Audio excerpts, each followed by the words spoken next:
الحمد لله وكفى وسلام على عباده الذين اصطفى أما بعد فأعوذ بالله من الشيطان الرجيم بسم الله الرحمن الرحيم سبح لله ما في السماوات وما في الأرض وهو العزيز الحكيم هو الذي أخرج الذين كفروا من أهل الكتاب من ديارهم لأول الحشر صدق الله مولانا العظيم۔ شروع اللہ کے نام سے جو بڑا مہربان نہایت رحم والا ہے۔ جو کچھ آسمانوں میں ہے اور جو زمین میں ساری کے ساری مخلوق اللہ کی تسبیح بیان کرتی ہے۔ وَهُوَ الْعَزِيزُ الْحَكِيمُ، اور وہ غالب حکمت والا ہے۔ وہی ذات ہے جس نے اہل کتاب میں سے جو کافر تھے ان کو ان کے گھروں سے نکالا، لأول الحشر، پہلے اجتماع کے لیے۔ آپ حضرات کے سامنے آج سورۃ حشر کا آغاز ہو رہا ہے۔ سورۃ الحشر یہ مدنی سورت ہے۔ اس میں 24 آیات اور 3 رکوع ہیں۔ اس کا مشہور نام تو سورۃ حشر ہی ہے، جیسا کہ اس کی دوسری آیت لأول الحشر سے معلوم ہو رہا ہے۔ حشر کا معنی ہوتا ہے لوگوں کا اکٹھ، اجتماع۔ میدان محشر کو بھی میدان محشر اس وجہ سے کہتے ہیں کہ سارے اولین آخرین سارے کے سارے لوگ اس ایک میدان میں جمع ہو جائیں گے، اس لیے ان کو حشر، میدان حشر کہا جاتا ہے۔ تو مشہور نام تو سورت کا سورۃ الحشر ہی ہے، لیکن اس کو سورہ بنی نذیر بھی کہتے ہیں۔ اور اس سورہ مبارکہ کا شان نزول یہ خاص طور پر یہودیوں کے بارے میں ہے۔ اور اس کا واقعہ جو ہے کہ جب اللہ کے نبی صلی اللہ علیہ وسلم مکہ سے ہجرت کر کے مدینہ طیبہ تشریف لائے تو وہاں مختلف قبائل آباد تھے، اور یہودیوں کے 3 بڑے قبیلے وہاں آباد تھے، بنو نذیر، بنو قریظہ اور بنو قینقاع۔ تو آپ صلی اللہ علیہ وسلم نے جو ہے وہاں جا کر ایک عہد و پیمان کیا سب قبائل کو جمع کر کے، اور ایک عہد کیا جس کو میثاق مدینہ کے نام سے یاد کیا جاتا ہے۔ اس عہد میں کچھ معاملات پر ڈسکس کیا، کچھ معاملات کو ہائی لائٹ کیا گیا۔ آپ صلی اللہ علیہ وسلم نے فرمایا کہ ہم یہاں مدینہ طیبہ میں سب رہتے ہیں، اور آج ہم ایک معاہدہ کریں کہ کسی کو کسی کے مذہب کے بارے میں تنگ نہیں کیا جائے گا، مجبور نہیں کیا جائے گا۔ ہر مسلک اور مذہب کا آدمی اپنے دائرہ کار کے اندر جو ہے اپنے مذہبی رسومات کو ادا کر سکتا ہے، کوئی دوسرے کو تنگ نہیں کرے گا، اور نہ ہی کوئی دوسرے کو مجبور کرے گا مذہب چھوڑنے پر یا اپنے مذہب میں آنے پر۔ اسی طرح اگر کوئی باہر سے آ کر ہم پر حملہ آور ہوتا ہے تو ہم سب مل کر اس کا مقابلہ کریں گے، اور اگر کوئی دیت وغیرہ آ جاتی ہے کسی پر تو ہم صرف سب مل کر اس دیت کو ادا کریں گے۔ تو اس طرح یعنی امن و امان کے ساتھ ہم زندگی گزاریں گے۔ یہ مدینہ کی ریاست تھی جو آپ صلی اللہ علیہ وسلم نے قائم کی۔ وہاں تمام مذاہب میں بسنے والے لوگوں کو ان کا حق دیا، اور یہود بھی اس میں شامل تھے۔ تو یہ ایک معاہدہ ہوا جس کو میثاق مدینہ کہا جاتا ہے، اس کی کوئی بھی خلاف ورزی اب نہیں کرے گا۔ تو چنانچہ ایک معاملہ یہ ہوا کہ ایک صحابی تھے، ان سے 2 قبیلہ بنو عامر کے 2 آدمی قتل ہو گئے غلطی کی بنا پر۔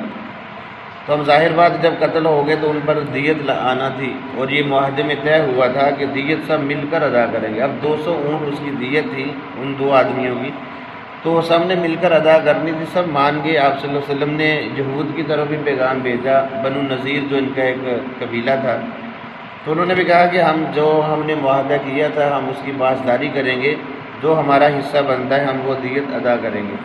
تو آپ صلی اللہ علیہ وسلم نے پروگرام بنا لیا ان کے پاس جانے کا، دیت وصول کرنے کا، اور لیکن وہ اندر سے بڑے سازشی لوگ تھے۔ انہوں نے کہا کہ ہم جو ہے اللہ کے نبی کو ایسی جگہ پہ بٹھائیں گے کہ اوپر سے پتھر گرا دیں گے، بہت بڑا پتھر گرا دیں گے تاکہ اللہ کے نبی کا خاتمہ ہو جائے۔ یہ انہوں نے سازش کی۔ آپ صلی اللہ علیہ وآلہ وسلم جب وہاں پہنچے تو پتہ چل گیا بذریعہ وہی اللہ تعالیٰ نے بتا دیا کہ میرے محبوب انہوں نے یہ منصوبہ یہودیوں نے بنایا ہے۔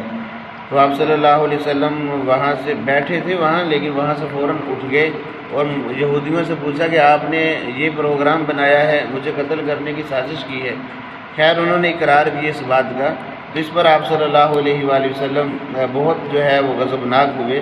فرمایا کہ 10 دن کی تمہارے پاس مہلت ہے، یا تو پھر اسلام کو قبول کر لو، نہیں تو پھر اس علاقے کو چھوڑ کر کہیں اور چلے جاؤ۔ 10 دن کے بعد تمہارا کوئی بھی آدمی ہمیں نظر آ گیا، ہم اس کی گردن اڑا دیں گے۔ یہ آپ صلی اللہ علیہ وسلم نے فیصلہ سنا دیا، کیونکہ انہوں نے بہت عہد شکنی کی تھی، اور جو ہے مشرکین مکہ کے ساتھ بھی یہ ملے ہوئے تھے، اور باہر سے جا کر ان کو اعتماد میں لیتے کہ ہم تمہاری سپورٹ کریں گے، تم مسلمانوں پر حملہ آور ہو کر مسلمانوں کو ختم کر دو۔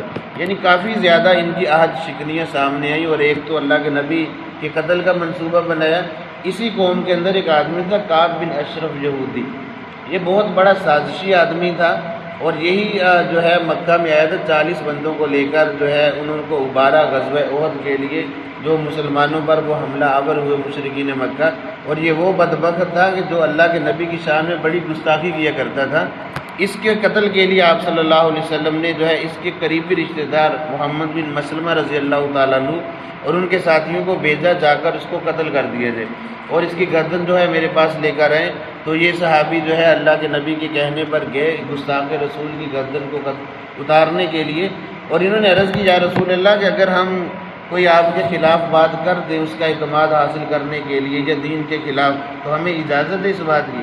تو آپ صلی اللہ علیہ وآلہ وسلم نے فرمایا کہ ہاں اجازت ہے، کیونکہ الحرب خداۃ، جنگ ہے دھوکے کا نام، تمہیں اجازت ہے، اگر تم ایسی کوئی بات کر دو گے تو تمہیں کسی قسم کا کوئی گناہ نہیں ہے۔ خیر یہ ایک لمبا واقعہ ہے، تو انہوں نے جا کر اس کا اعتماد حاصل کیا، اور جو ہے اس کو قتل کر کے اس کا سر اللہ کے نبی کے سامنے پیش کیا۔ تو یہ گستاخ رسول تھا جس کا سر قلم کیا گیا۔ اب یہ جو یہودی تھے ان کو 10 دن کا ٹائم دیا، اور مسلمانوں کے اندر یہ عبداللہ بن ابی منافق، یہ بہت بڑا بدترین آدمی تھا، منافق تھا، رئیس المنافقین اس کو کہتے ہیں۔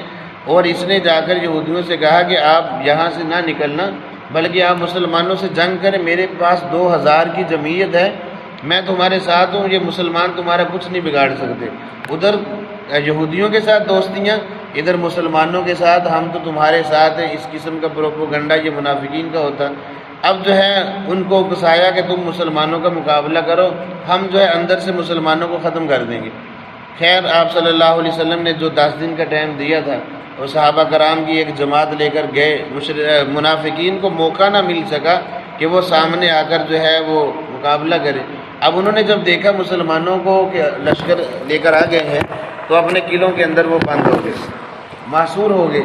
اب جو ہے قلعے ان کے بڑے مضبوط تھے، اور اگر وہ مسلمان کوئی مہینہ 2 مہینے سال بھی جو ہے محاصرہ کیے رکھ دے تو ان کو کوئی پرواہ نہیں تھی، کیونکہ وافر مقدار میں ان کے پاس ہر چیز موجود تھی، ان کے باغات تھے جہاں سے جو ہے وہ کھجوریں آتی اور فصلیں تھیں، سارا ان کا سرکل چل رہا تھا، ان کو کوئی پرواہ نہیں تھی۔